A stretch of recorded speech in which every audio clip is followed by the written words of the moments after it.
Well, good afternoon. Um, last Tuesday, um, somebody had told me that they felt like I needed to start reading the book of Zechariah in the Bible.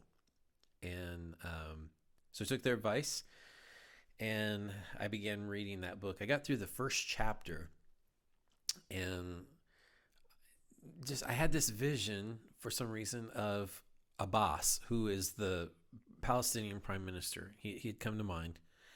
And when he had come to mind, I thought, gosh, it's been a few years since we've actually heard from Palestine and the Palestinians and how it's been in the news. We've wondered, I've wondered what's going on here, what's going on with Abbas and the Palestinians, and because you just don't hear too much about it anymore. I mean, we heard about it when President Trump made Jerusalem, or he declared that Jerusalem was Israel's capital, right? So he got behind that, and he made that proclamation, and so there were other countries that followed suit, and of course, then we heard the back and forth between Israelis and Palestinians and things like that, and it was just so much going on in the news. Well, it's kind of like it faded away, and I don't know about you, but I didn't even think about it. Like there were things that it was a pretty big deal, and we were kind of wondering, gosh, is this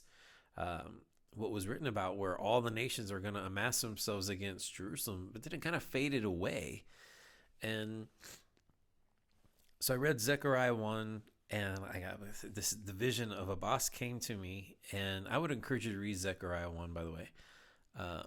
But the vision of Abbas came to me, and I think I had talked to my mom, and I said, hey, what's the deal with Abbas? I mean, we haven't heard about him in a few years, and so we talked a little bit about that. Little did I know that this thing was going to happen over the weekend, where Israel was going to get bombed, or rockets and all the over 200 or 2,000 rockets being let go, and then all the other horrific things that you're hearing about. So this afternoon, what I wanted to do is I wanted to get on. I just kind of have a heart to really talk about maybe the why a little bit, kind of understand the background of it, and lead us up to what's going on today. And for that, I actually want to take you all the way back in the Old Testament, because I believe that the Bible is one story. It's not two separate deals. It's not Old Testament, New Testament. It's, if for lack of a better word, it's probably more like covenant revealed, covenant fulfilled. So instead of just Old Testament and New Testament, it's covenant revealed, covenant fulfilled. So God forms this covenant with his people, but the whole thing is nothing more than a foreshadowing of Jesus and what's to come, and what God's going to do through Jesus for his people, what God is going to actually do for his people. And so when you read it as one whole collective story, and you realize that the story didn't end at the Old Testament, the story kept going, and it's a continuation of the New Testament. Is just nothing more than a continuation of the story within the Old Testament, because everything has already begun to point to the Messiah. It's just that now the Messiah has come. So here's that transition point. So I want to take you all the way back into the book of Daniel, and we're going to actually start with chapter 2. And I think it's first and foremost important to understand in this book that it's not Daniel. There's a dream that happens, and it's not coming from Daniel. It's actually coming from somebody who isn't even a Jew. He's not religious in that, and I mean, he's religious for his own religion. He's worships other gods that he believes in. So he's not even having this. We're not even getting this dream from somebody who is godly, so to speak. Okay, and so he has a dream. King Nebuchadnezzar has this dream, and he speaks to all of his wise men. He wants all of his wise men to come, and instead of actually telling him the dream and then having them interpret it, so he's kind of caught on to what's going on here. I can tell you a dream, and then these people will interpret it, and they will interpret and tell me what I want to hear. But this is one instance where Nebuchadnezzar is so profoundly shaken by this dream that he calls upon his wise men and he says, the only way I will believe the interpretation is if you can tell me the dream and then afterwards interpret it for me. So he calls all of his wise men. Of course, they can't tell him, and they know they can't. They know they've been had now. I mean, they've been sort of revealed. The veil has been lifted off of them. They're fakes, and so he's about to put all of these people to death until Daniel says, "Wait! I can do this. It won't be me who reveals it to you, but it will be the God that I serve who reveals it to you." So in other words, Daniel's saying that my God is going to tell me what it is, and he's going to tell me the interpretation, and it will be for his glory, not mine, and it will be for your edification. So Daniel prays about it, and it says that the mystery is revealed to Daniel, so he goes and he comes back to Nebuchadnezzar, and he tells of this dream. And the dream was this. The king sees this huge statue. This is in chapter 2, verse 31. It says that you, O king, were looking, and behold, there was a single great statue. That statue, which was large and of extraordinary splendor, was standing in front of you, and its appearance was awesome. The head of that statue was made of fine gold, its breasts and its arms of silver, its belly and its thighs of bronze, its legs of iron, and its feet partially of iron and partly of clay. You continued looking until a stone was cut out without hands, and it struck the statue on its feet of iron and clay and crushed them. Then the iron, the clay, the bronze, the silver, and the gold were all crushed all at the same time and became like chaff from the summer threshing floors. And the wind carried them away so that not a trace of them was found. But the stone that struck the statue became a great mountain and filled the whole earth. Okay, now this is important. He says, here's the interpretation of the dream. You, O king, this is verse 37, you, O king, are the king of kings, to whom the God of heaven has given the kingdom, the power, the strength, and the glory. And wherever the sons of men dwell, or the beasts of the field, or the birds of the sky, he has given them into your hand and has caused you to rule over them all. You are the head of gold. Now, what was happening, before I go on, what was happening was the nation of Israel had gone into exile, Babylonian exile. So King Nebuchadnezzar had come in. He had destroyed Jerusalem on the 9th day of the month of Av. So today they celebrate that, not sort of celebrate, but they recognize that day. It's called Tish B'Av, and it's the day that Nebuchadnezzar came in and he destroyed the city and he destroyed the temple, and everybody went into exile. Okay. So now Israel no longer has their own nation. They're no longer sovereign to themselves. They have, they're under Babylonian rule, and they're in exile. They're supposed to be in Babylonian rule for 70 years. And then, if they repent, then God would allow them to come back into the land. Okay, so that's setting it up. Here it is. So Daniel says, you are the head of gold.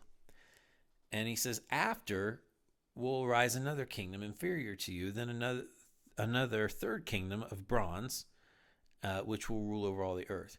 Then he says there will be a fourth kingdom, as strong as iron, inasmuch as iron crushes and shatters all things. So, like iron that breaks in pieces, it will crush, and it will break all these in pieces. In that you saw the feet and toes, partly of potter's clay and partly of iron. It will be a divided kingdom, but it will have in it the toughness of iron, inasmuch as you saw the iron mixed with common clay. So as the toes of the feet were partly of iron and partly of pottery, so the kingdom will be strong. So some of the kingdom, will be strong, and part of it will be brittle. And in that you saw the iron mixed with common clay. They will combine with one another in the seed of men, but they will not adhere to one another, even as iron does not combine with pottery. So what he was talking about to King Nebuchadnezzar, if he says, King, you are the head of gold, then there's going to come another kingdom after you. Well, now you got to look back in your history book and see what took place then. when it comes to empirical rule. So the Babylonian Empire ruled, and then, in fact, you could read the rest of the book of Daniel, and we could see where the transition takes place. But after the Babylonian rule came the Medes and the Persians, and the Medes and the Persians expanded the empire, and so they ruled for a time. It's actually during the time when we get the writings of Zechariah. We also get the story of Esther comes out of that time when the Medes and the Persians were ruling. Now, mind you, each time that another kingdom takes place, they're the ones that have rule over the land of Israel. Okay, and the people as well, but the people aren't necessarily all back into the land. They have still scattered. So once the Medes and the Persians come into play, King Cyrus allows the people to come back into the land, rebuild the temple. There's long stories there, and there's many different, you can read about many different books of the Bible, what happens. They start building the temple, they start building the wall, they get discouraged, things happen.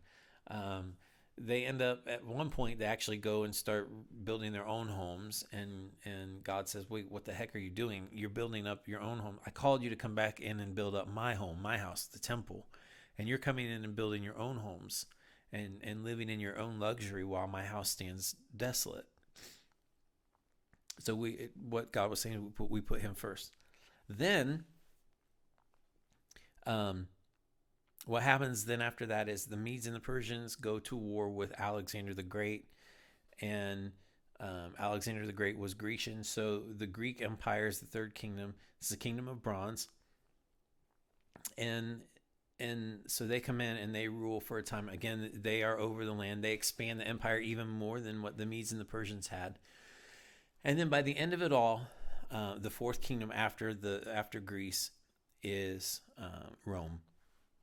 So Rome comes in, again, expands the empire. The goal of Rome was to control all the trade around the Mediterranean Sea. So when you look at the Roman Empire, much of the Roman Empire, it extends out into what we know as Europe and Asia Minor and all that. But it also extends over into Persia and Syria and down into the Middle East, into the land of Israel, into Saudi Arabia, what is now Saudi Arabia, into Egypt and parts of Africa, all that.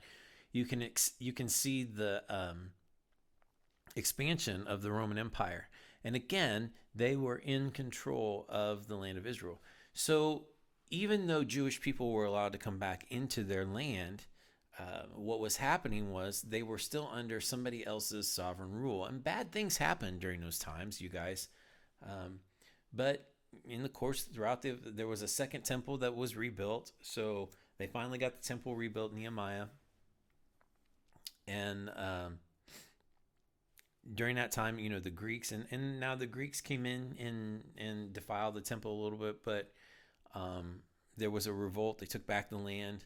The Jewish people took back the land. You've probably heard of the Maccabean revolt. It's where we get Hanukkah from.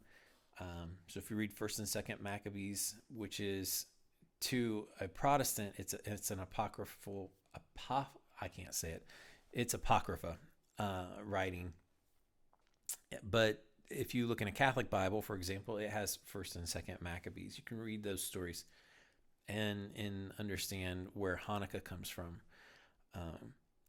But regardless of all that, Rome comes in, and there ends up being after the Messiah comes, he's born, he lives, he dies, he's resurrected, and he's taken away into heaven. There comes a revolt from the Jews against the Romans. And then we see once again what happens is there's an exile. The Romans come in, they destroy the temple, and they destroy the city. Very interestingly enough, it happens on the 9th day of the month of Av again. So the Tish B'Av not only recognizes the destruction by Nebuchadnezzar, but it recognizes the destruction by the Romans. And so the city lays desolate for a time. Now, what happens over the course of time, different people come in, and different religions come in. Romans try to set up a temple for their gods. The Jews tried to rebuild the temple with no avail, and then I think there was a church that was built on Temple Mount, and nothing happened with it. I think it came down, and then finally the Muslims come in. There's a new religion that comes out.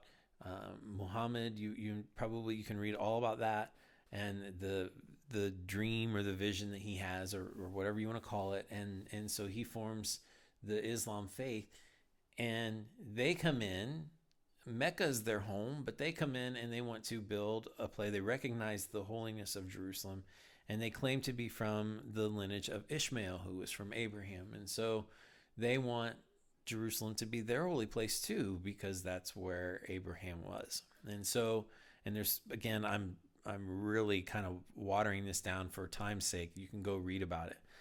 But so they build a mosque on top, or yeah, they build Al-Aqsa Mosque. I can't talk today. Al-Aqsa Mosque, and then they also build the Dome of the Rock, which we see those things in standing today. And finally, what happens is the Jews are finally allowed to come back into the land once more. Now, this is a promise of God, because the Bible says that there would come a time where the Jewish people were allowed to come back into the land, and he would bring them back into the land, never again to be uprooted. So this is where we jump into more modern times, and within the last century. A lot of prophetic things have happened, things that are in the Bible. And I wish I had all the time in the world that I could show you this, and perhaps maybe there should be a study to show what was prophetic that has already happened, and what's happening now, and how it's prophetic, and so on. But what happens is we have to understand sort of the times and the seasons of the Lord, because he's on a different calendar than we are. And when we try to superimpose our own calendar on top of his calendar, they just don't work out right. We kind of have a skewed idea of time, because time and seasons have been a little bit manipulated. The Bible talks about a man who would seek to change the times and the seasons, and that he would do so. He would seek to do so, I should say it that way. And when he does that, so we've kind of gotten this skewed idea of time and what we're supposed to be looking for. Our seasons aren't God's seasons. Our calendar isn't God's calendar, and so forth. So how do we get back to God's calendar? Well, he put it back into Leviticus, into the Old Testament, and he showed us the things, the seasons, the appointed times, all the things that we need to be celebrating. So when he began to tell the prophets what was going to happen, he was speaking what was going to happen on his timing during his seasons. And so we can go back and we can look at the appointed times. We've talked about Passover. We've talked about Feast of Unleavened Bread. We've talked about first fruits and how Jesus fulfilled those. We talk about Shavuot or Pentecost. We've talked about, and then in the fall, the Feast of Trumpets, the Feast of, the Day of Atonement, and then the Feast of the Tabernacles, or the Feast of Tents. And again, we could do a whole study on that. For the sake of time, I would encourage you to go and read those appointed times. He calls those Moedim, which are seasons. But he also set up other things, like, on the seventh day you rest. It's Sabbath. But every seventh year you rest from doing work. So farmers, it used to be that they would have 3 years of, even here in America, 3 years of different crops like bean and wheat and corn. And then they rotate again for another 3 years. And then on the seventh year, they would put a cover crop on it. They would let the land rest. And in more recent times, we've gotten away from that. Some people still do it to this day, and I applaud them for that. Because that seventh year is a year of rest. Your land does need to rest. And so God recognizes that. He's the one that created it. So they got it all set up. Well, not only that, but there's spiritual implications. Then there's this thing called a Jubilee year, which happened every 50th year. So they would count 49 years, and then on the 50th year, there would be a Jubilee. It would be a time of restoration, a time of returning things to their rightful owners, a time of releasing the bondages, a time for freeing the slaves, and all of that stuff took place on a Jubilee year. Keeping all that in mind, Now we fast forward to modern times, and we're waiting now on. So let me backtrack for just a second. So who is the iron and the clay? If Rome was the fourth kingdom, right? The iron, then who are the iron and the clay? And Rome was the only kingdom that never broke apart. So, or never was conquered, rather. They came in, and what happened was barbaric tribes came in, tribes that we call barbaric.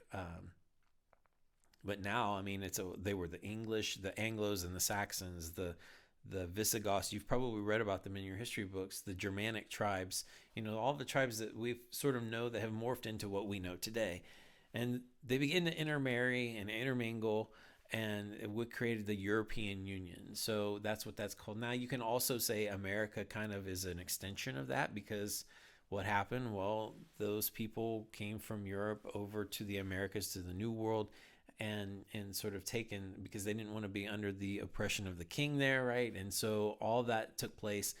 They also didn't want to be under the oppression of the Roman Catholicism, which by that time there was the Holy Roman Empire. So you have to understand that too. And so not only were they under the oppression of the king, but the king was also under the thumb of the Pope at that time. So they were trying to get away from all that. They wanted to come over here and start a new life, and start a new world, and start a new government, a new freedom, all of that stuff. So you can call America an extension of the Europe by definition, simply because all of those tribes that were intermingling and intermarrying and all that stuff, they were in existence, and those were the ones that were coming over. So by that we're kind of an extension of the European Union. Having said all that, up until 1917,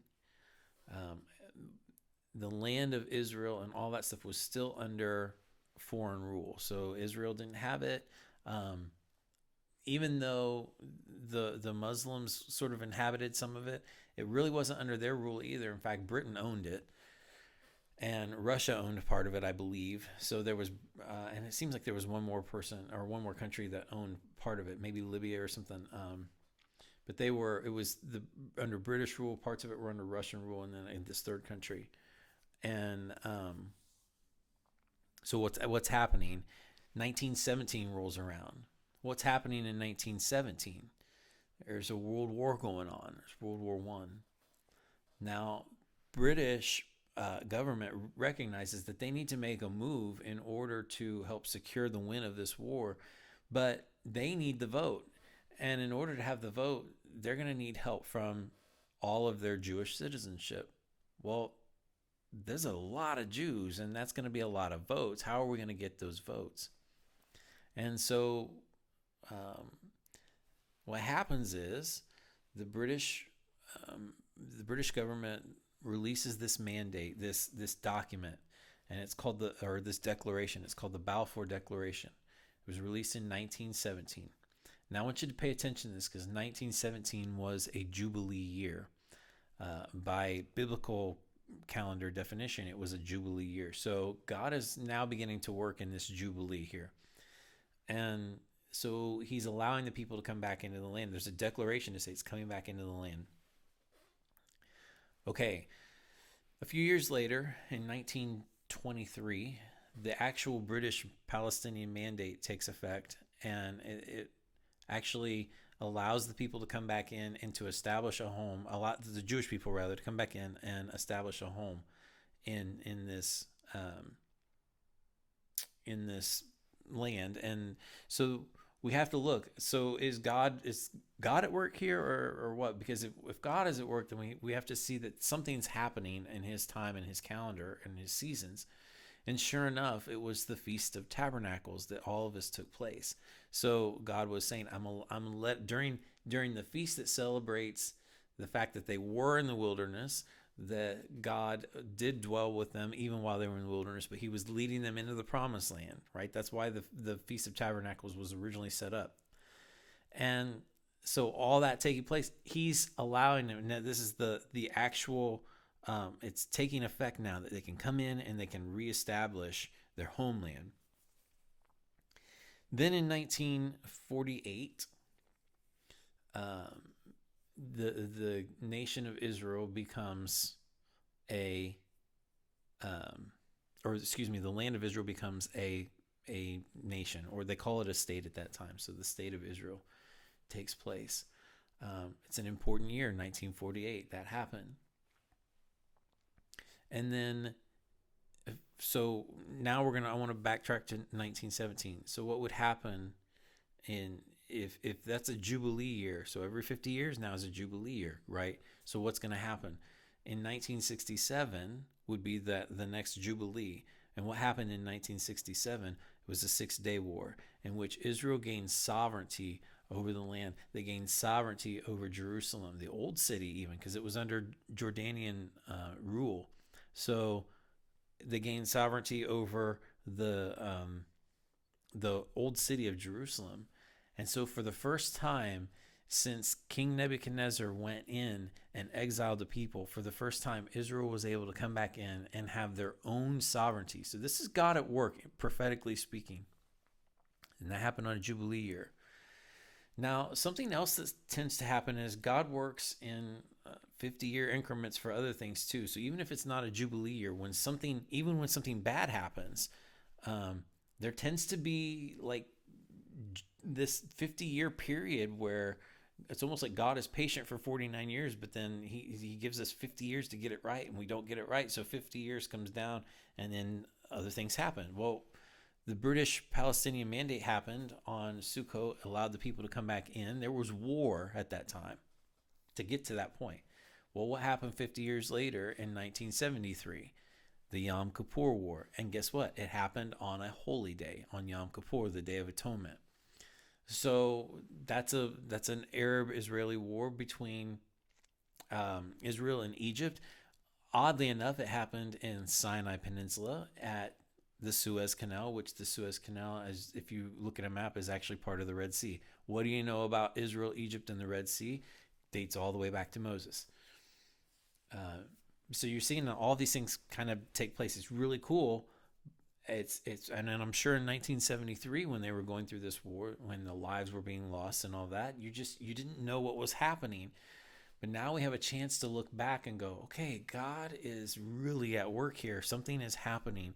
And it should make us sad that people are losing their lives, innocent people, whether it's Israeli, whether it's Palestinian, or what, innocent people are losing their lives, Egyptian, whatever it is. That should cause us heartbreak. So what happens next then? Well, if 1973 happened 50 years after this big event in 1923, is there something that happened 50 years after 1973? And that leads us up to this very day, almost 50 years to the day, where it's like 50 years in one day. And Israel is now going into war. And guess when it happened? It happened at the end of Sukkot, the Feast of Tabernacles. It's amazing to watch how God is working. So even though I know that this war is taking place, even though I know that things are happening, the Bible talks about that there are terrors in the night. But it says that the joy comes in the morning. So we can go through trials, we can go through tribulations, we can go through all sorts of horrible things. But the Bible never promises that when you're a Christian, you're not going to go through trials and tribulations. You are. In fact, that's part of it. But to find joy in the morning. So there's terror in the night, but there's joy that comes in the morning. And we've talked about this in our verse of the week, that God works all things for good to those who love him and who are called according to his purpose. So even these wars, even when we have to go to war, God is working all things together for good for those who love him and who are called according to his purpose. So we know, again, if we track God's character throughout history, we can see that even today, we're 50 years into this, today, they are fighting a war that's going to, in effect, cause something to happen. And it's whatever God has in store for this. So the end result is going to be whatever God has planned, whatever God has in store for this. And we might not understand it. If we're not aligned with God's heart, we might not agree with it. I don't know.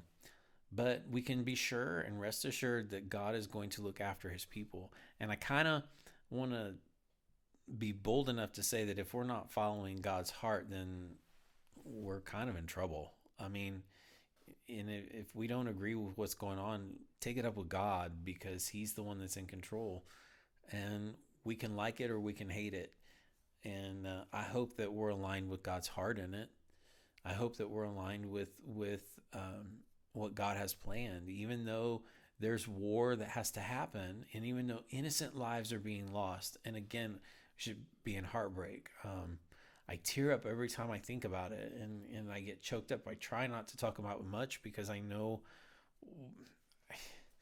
just know that it's hard, and you want the world to see who God is and the goodness of God, but it's hard to see the goodness of God in the midst of war. And you have so much question and so much doubt, and you wonder, God, why are you allowing these things to happen? And yet we go through trials and tribulations, but God works all things for the good, uh, all things together for the good, for those who love and who are called according to his purpose. Going back to Zechariah 1, though, it's the thing that caused me to, it really caused me to perk up and to be, I don't want to say fearful, but to be concerned even for our own country. Because in Zechariah 1, God says, he talks about being angry with his people, but he is so patient with them. He says, return to me and I will return to you. But then the second half of Zechariah 1, he asked his angels to go out into the earth and to patrol the earth, and they come back and report, and they said, well, what did you find? God says, what did you find? And they said, well, the rest of the world seems to be at peace and rest. And it angers God. So they ask him, well, Lord, when are you going to stand up for Jerusalem? When is your compassion going to show for Jerusalem? Do you still have compassion on Jerusalem? And he gets very angry, not at the angels, but he gets very angry at the situation. And he says, I have a zeal and I have a jealousy for and compassion for Jerusalem. And he says, I'm very angry. I was, compared to how I am with the rest of the nations who are east and the rest, I was only a little angry with my people compared to how angry I am with all of these other people now. And even today, the God who is the same yesterday, today, and forever, even today I look around and I go, there are people who are praising Hamas, who are praising the terrorists for furthering whatever judgment God had on his people. And there are people in this country who are praising them, and we have a lot of differing opinions about this thing, and it concerns me as to what God sees when he looks down on our country. And I say that because look around, you guys, we don't have our borders up.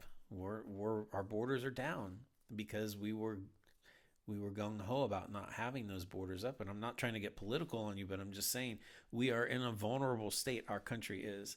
And don't think that God doesn't see that, and don't think that what goes around comes around. Don't think that that's not the case, that what goes around comes around, because it does. It really does. What goes around comes around. And I want to encourage you to align yourself with the heart of God, because if not, we're in trouble. The Bible says, pray for the peace of Jerusalem. May those who love you prosper. And I think I want to be within the heart of God. I want to be within the heart of God to say, Lord, I want what you want. I want to have the same zeal and the same compassion that you have for your people, for your city. And I want to be aligned with you. And I pray that you would do that. And I might be fighting a losing battle by putting this out there for everybody to see. But gosh, it's a battle I'm willing to fight if it means that we, even as America, prosper. And I want us to understand what's going on. That yes, bad things happen, but God has a plan through it all. And you can see him at work, and you can see him because we can see his character throughout history, and we can see what has happened. And I think big things are to come. I pray that you will pray for Jerusalem and pray for Israel. And I pray that you would step up into the heart of God and follow him too. If you would, and you can stop the video now, but I want to pray with you. If you don't want to pray, I understand. But if you would pray with me, and I want to bow our heads and just say a prayer.